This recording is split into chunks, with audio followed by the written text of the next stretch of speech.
วันนี้เราก็พาลูกๆมาเที่ยวน้ำตกไซโยกครับโอ้ยน้ำสวยมากเลยดูสิโอ้โหเสียงดังมากมีความสวยงามมากๆเลยโอ้อยากขึ้นไปจังเลย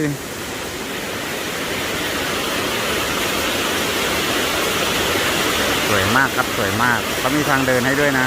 นี่ฮะทางเดินตรงนี้โอ้แม่เจ้า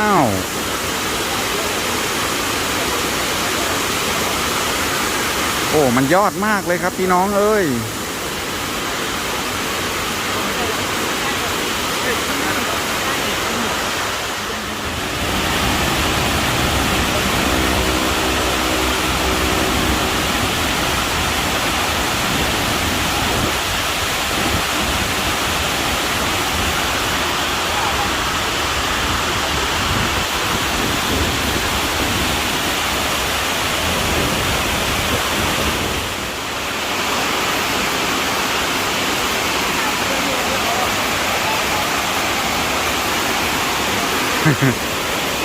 ลูกๆก็อยากขึ้นไปเที่ยว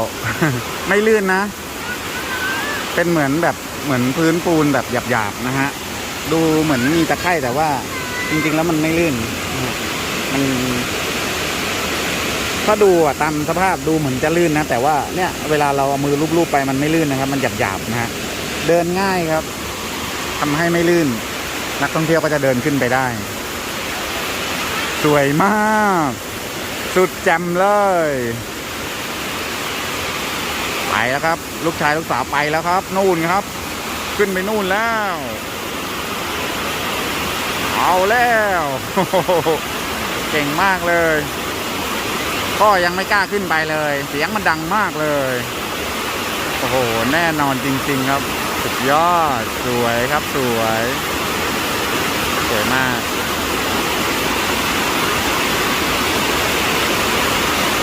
น้ำคงจะไม่ลึกเท่าไหร่ครับเอายังไงดีจ๊ะ2 คน เอายังไงดีจ๊ะเดินแล้วครับน้องไอซ์เดินแล้วครับเดินแล้วน้องไอซ์กล้าครับน้องไอซ์กล้าน้องไอซ์พาน้องไปด้วยดิ น้องตัวเล็กต้องจับน้องไปด้วยจับน้องไปด้วยแจ๋วมากนั่นแหละแจ๋วมากแจ๋วมาก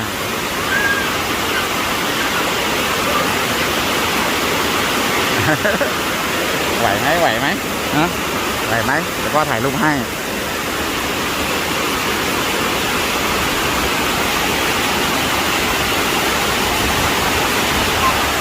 จับมือกันจับมือกัน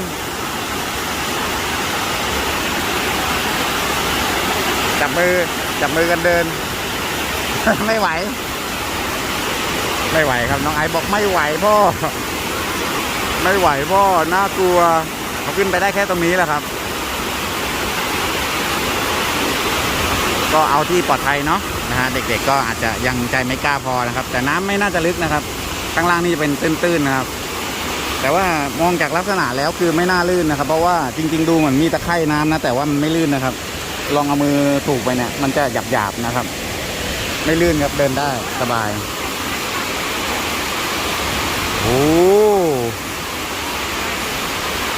แจ๋วมากเลยสวยมาก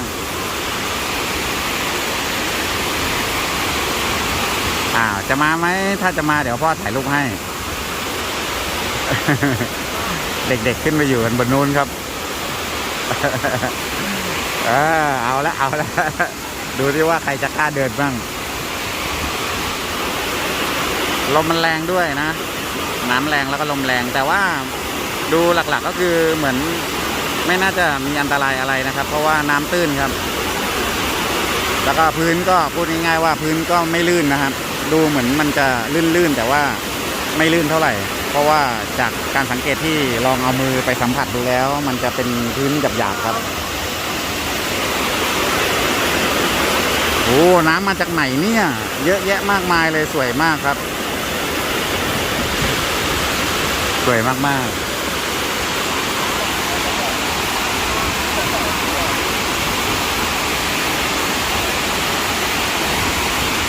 เหมือนน้องไอซ์จะเดินครับเหมือนน้องไอซ์จะเดิน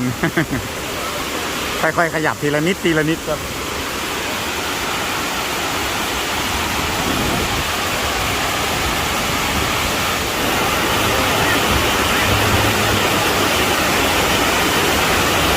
สวยจริงๆเลยดูสิโอ้โห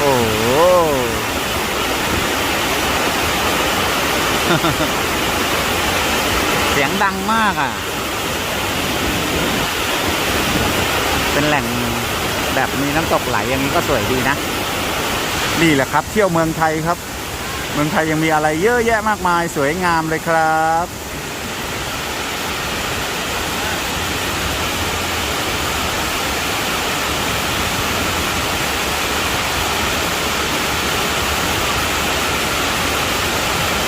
สวยครับสวย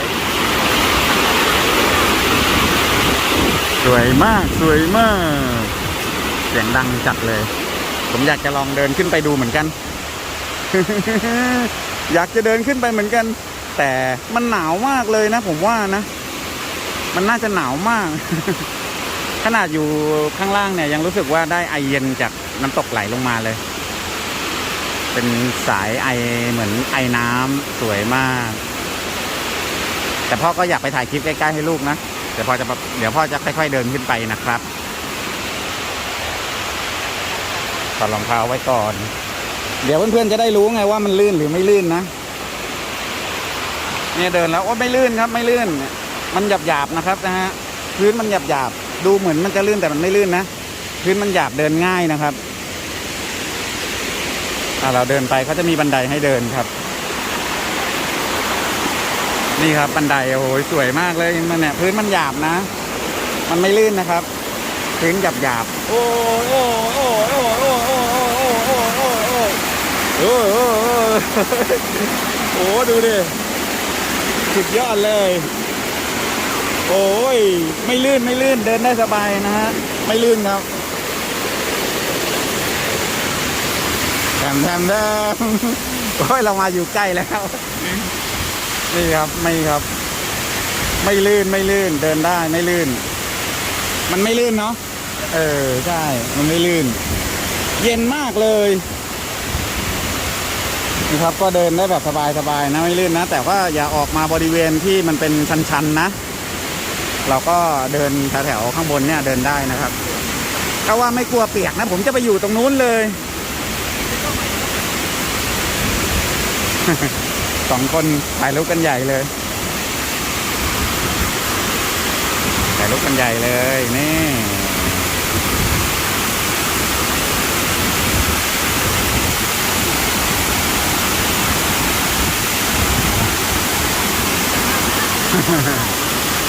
ดูดิโอ้แจ๋วมากหน้าหนูเปียกหมดแล้วเปียกอ่ะใช่ป่ะเปียกหน้าใช่พอเดินบ้างถ่ายรูปให้พอเดินไปอ่ะแตงฟ้าถือไว้โอเคพ่ออัดวิดีโอไว้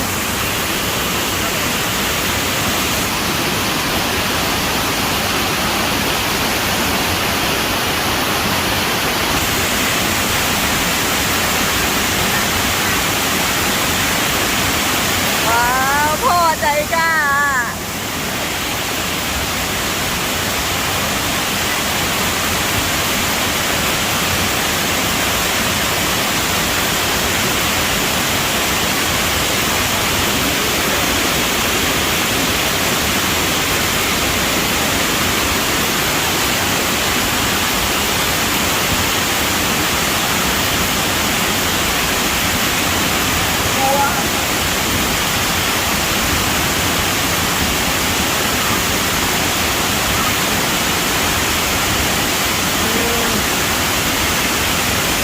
คือมันไม่ลื่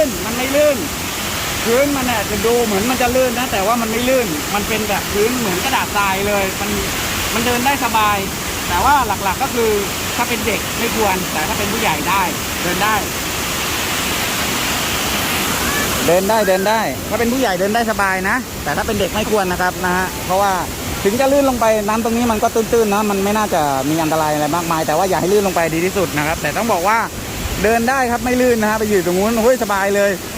โอ้ปกติดูเหมือนมันจะลื่นนะแต่ว่ามันไม่ลื่นเท่าไหร่นะครับเพราะว่าพื้นมันไม่มันเหมือนดูเหมือนมีตะไคร่อ่ะแต่ว่าจริงๆแล้วมันไม่ใช่แบบตะไคร่แบบลื่นอ่ะมันจะดูไม่ลื่นเท่าไหร่เดี๋ยวพ่อจะกันไว้ให้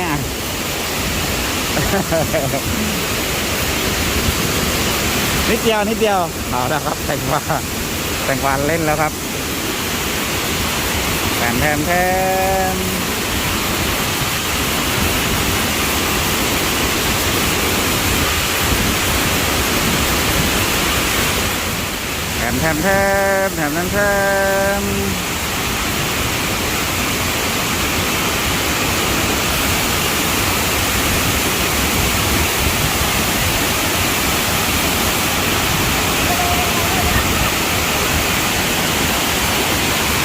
โอ้โห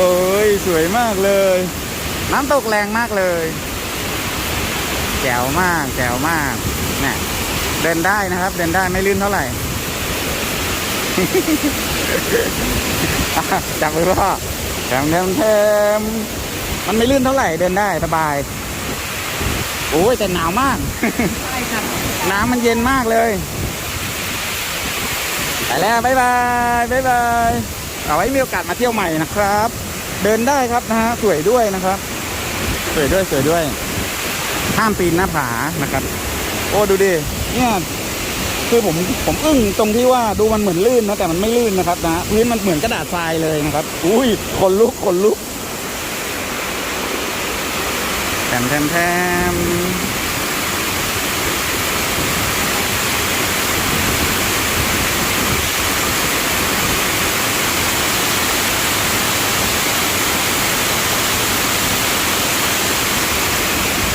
เดินได้สบายเหมาะเลยครับเหมาะเลยใครอยากจะมาพักผ่อนก็มาที่นี่เลยได้นะสวยครับสวยดูดิอยู่บริเวณแถวนี้ได้สบายเลยดูดิ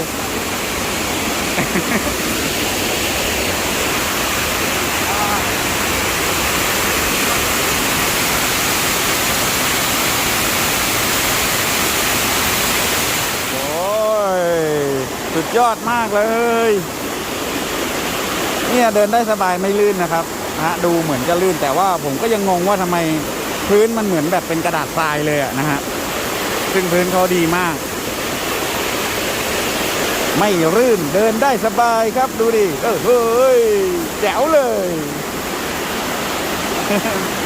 สวยมากครับ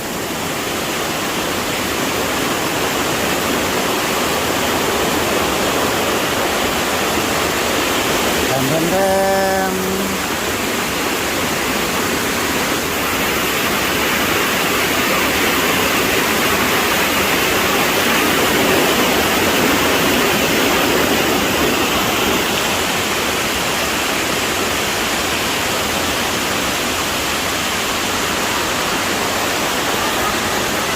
โอ้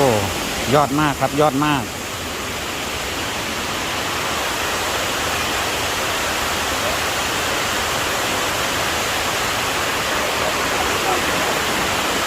น้ำตก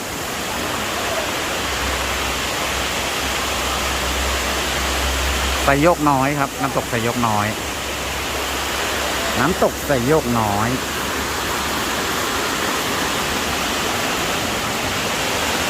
สวยมากครับว่างๆก็มาเที่ยวกันนะครับน้ำตกไซโยกน้อย